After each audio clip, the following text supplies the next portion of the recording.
Hello friends, તો આજે આપણે બનાવીશું કાચા બટેકામાંથી એકદમ ટેસ્ટી યુનિક નાસ્તો જે આપણા ઘરમાં કાચા બટેકા તો બધાના ઘરમાં હોય જ છે અને ફ્રેન્ડ્સ જલ્દી બની જાય છે અને ખાવામાં પણ બહુ ટેસ્ટી લાગે છે અને સવારના આપણે મોડું થતું હોય તો 5 મિનિટોમાં આપણા આવી રીતે તો જોઈ શકો છો તમે આપણે કાચા બટેકા લીધા છે અને આવી રીતે આપણે છીણી નાખ્યા છે અને તમે જોઈ શકો છો એકદમ આપણે પાણીમાં પલાળીને રાખી દીધા છે। તો આપણે 2 બટેકા લીધા છે અને આપણે લીધો છે ચોખાનો લોટ। તમે જોઈ શકો છો આપણે અડધી કટોરી જેટલો આપણે ચોખાનો લોટ લીધો છે ફ્રેન્ડ્સ। તો ચાલો ફ્રેન્ડ્સ આપણે એવી નવી ટ્રીક સાથે નવી રેસીપી બનાવીશું કે લંચ બોક્સ હોય કે ટિફિન માટે તમે જલ્દીથી બનાવી શકો છો। તો ચાલો ફ્રેન્ડ્સ, તો આપણે તવો લીધો છે અને કઢાઈ લીધી છે આપણે અને એનામાં આપણે ઉમેરીશું 2 ચમચી જેટલું તેલ લીધો છે। ઘી તમે ઉમેરવો હોય તો તમે ઉમેરી શકો છો, તમારી ઈચ્છા છે। અને એનામાં આપણે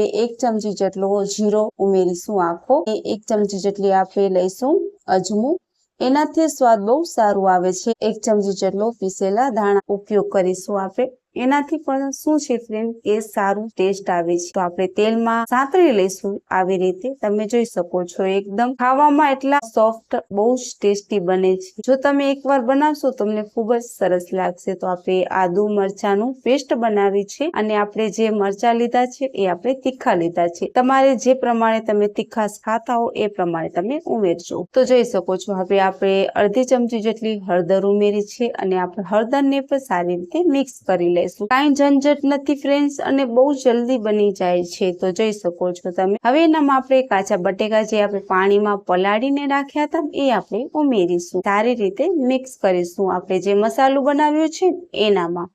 તો જોઈ લો એકદમ સારી રીતે આપણે મિક્સ કરીશું અને આપણે કટોરી પાણી લીધી છે અને પાણીને આપણે ઉકળવા દઈશું। આપણે 2 મિનિટ સુધી આપણું પાણી સારી રીતે ઉકળી જશે। આપણું પાણી સારી રીતે ઉકળે છે, તમે જોઈ શકો છો એકદમ સારી રીતે આપણું પાણી ઉકળી ગયું છે। 2 મિનિટ જ લાગશે ઉકળવામાં અને પછી એનામાં આપણે ચાટ મસાલો, ગરમ મસાલો ઉમેર્યું છે અને પછી એનામાં આપણે ચીલી ફ્લેક્સ ઉમેર્યા છે। આપણે થોડાક લીલા દાણા ઉમેરીશું અને પછી આપણે સારી રીતે મિક્સ કરી લઈશું।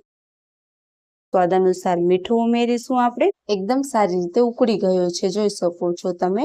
અને આપણા બટેકા જે આપણે ઉમેર્યા છે ને એ પણ આપણા બટેકા સારી રીતે પાકી ગયા છે, કેમ કે આપણે ઝીણા ક્રશ કર્યા છે। તો જોઈ લો એકદમ। હવે એનામાં આપણે ઉમેરીશું 1 કટોરી જેટલી સૂજી અને પછી આપણે આ સારી રીતે મિક્સ કરી લઈશું। તો જોઈ લો ફ્રેન્ડ્સ, આપણે સારી રીતે મિક્સ કરી લીધું છે અને એનામાં કોઈ ગાંઠા લમ્સ ના રહો જોઈએ અને થોડું થોડું આપણે ચોખાનો લોટ ઉમેરતા જશું અને આપણે મિક્સ કરી લેશું એકદમ સારી રીતે। ગેસને આપણે ધીમું કરી નાખ્યું છે અને એકદમ આપણે સારી રીતે મિક્સ કરી લઈશું। આ મસાલો એટલું ટેસ્ટી બને છે અને ખાવાનું મન થાય, બાળકો હોય કે ઘરમાં મોટા લોકોને પણ આ નાસ્તો ખૂબ જ સરસ લાગશે। ચા સાથે કે દહીં સાથે તમે જરૂરથી એકવાર ટ્રાય કરજો, તમને ખૂબ જ સરસ લાગશે। તો જોઈ લો એકદમ આપણે સારી રીતે મિક્સ કરી લઈશું। તો ફ્રેન્ડ્સ, આપણા ઘરમાં બટેકાનો તો આપણે બધું યુઝ કરીએ છીએ અને ખાવામાં પણ જલ્દી બની જાય। સવારના આપણા કને ટાઈમ ના હોય કે આપણે એમ થાય કે આપણે જલ્દી શું બની જાય અને ખાવામાં પણ બહુ ટેસ્ટી લાગે। તો આવી રીતે એકવાર તમે જરૂરથી ટ્રાય કરજો, તમને ખૂબ જ સરસ લાગશે। આપણે બનાવ્યું છે બટેકામાંથી એકદમ નવો નાસ્તો। તો જોઈ લો એકદમ આપણે નવો નાસ્તો બનાવ્યો છે। તો જોઈ શકો છો આપણે સારી રીતે મિક્સ કરી નાખ્યું છે। હવે એનામાં આપણે 1 ચમચી જેટલો તેલ ઉમેરીશું અને પછી આપણે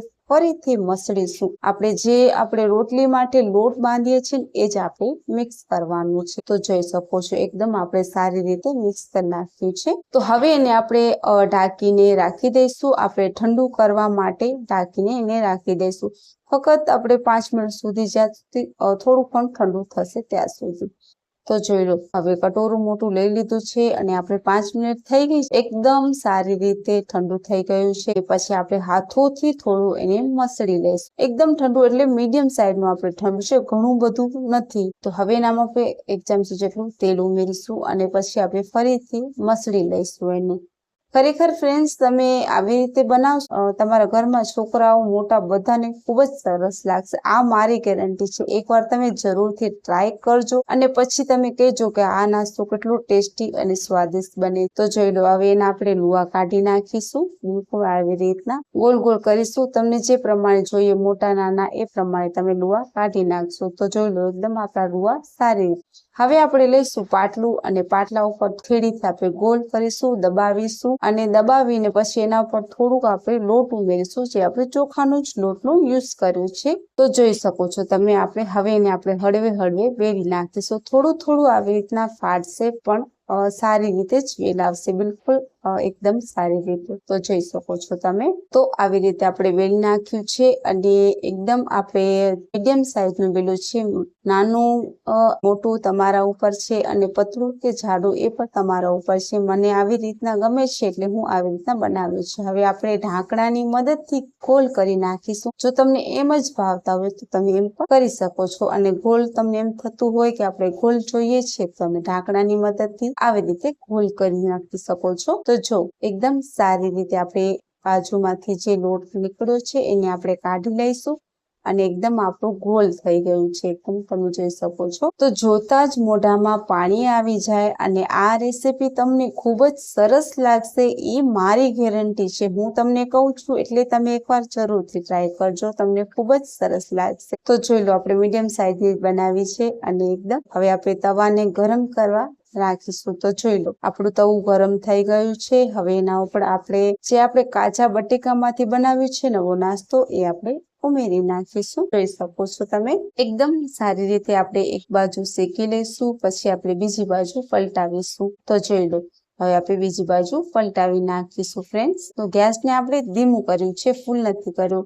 તેલ પણ ઉમેરી નાખીશું આવી રીતના. ફક્ત અડધી ચમચી જેટલું આપણે શેકવામાં યુઝ નથી કરવાનું તેલ, તમે જોઈ શકો છો આવી રીતના. હવે આપણે અડધે પડખે બંને બાજુ આપણે સારી રીતે પકાવી નાખીશું અને તમે જોઈ શકો છો કેટલો ફૂલે પણ છે. તમે બંને બાજુ આપણે શેકી લઈશું. તો જોઈ લો ફ્રેન્ડ, સારી રીતે આપણે આવી રીતે આપણે શેકવામાં ફક્ત 2 મિનિટ લાગશે, કેમ કે આપણે ગેસને ધીમું રાખ્યું છે. અને તમે જોઈ શકો છો એક બાજુ આપણે સારી રીતે પાકી ગયું છે. અને આવી રીતે ચમચાની મદદથી આપણે દાબીશું કે તમે કોટનની કોઈ કપડા પણ એના છે તમે દાબી શકો છો. તો જોઈ લો, એકદમ સારી રીતે આપણે કાચા બટેકામાંથી નાસ્તો આપણો થઈ ગયું છે તૈયાર. ફક્ત 2 કાચા બટેકામાં તમે નાસ્તો બનાવી શકો છો ફ્રેન્ડ, અને ખાવામાં પણ એટલું ટેસ્ટી સ્વાદિષ્ટ લાગે છે. તો જોઈ લો, એકદમ આપણો નાસ્તો થઈ ગયો છે તૈયાર. તો એકવાર તમે જરૂરથી ટ્રાય કરજો. આ રેસીપી તમને ખૂબ જ સરસ લાગશે અને ખૂબ જ ટેસ્ટી પણ લાગશે. તો આપણે બધા શેકી લઈશું અને એને આપણે કાઢી લઈશું બધા. તો જોઈ લો, એકદમ આપણો નવો નાસ્તો થઈ ગયો છે તૈયાર. બાળકો માટે કે સવારના લંચ બોક્સ માટે તમે આવી રીતે ઉમેરી શકો છો અને તમારા બાળકોને ખૂબ જ સરસ લાગશે. અને તમે એકવાર બનાવીને ખવડાવશો, મમ્મી શેનામાંથી બનાવ્યું છે, આવી રીતના તમે બીજી વાર પણ મને બનાવીને જરૂરથી આપ, અને ઘરમાં પણ તમારા લોકોને બધાને ખૂબ જ સરસ લાગશે આ રેસીપી. ફ્રેન્ડ્સ, જો તમને આ રેસીપી ગમે અને તમને આ રેસીપી સરસ લાગે તો તમે મારી ચેનલને લાઈક કરજો, શેર કરજો અને સબસ્ક્રાઇબ કરજો. અને એકવાર તમે જરૂરથી ટ્રાય કરજો. ત્યાં સુધી તમારું ધ્યાન રાખજો ફ્રેન્ડ્સ. ધન્યવાદ.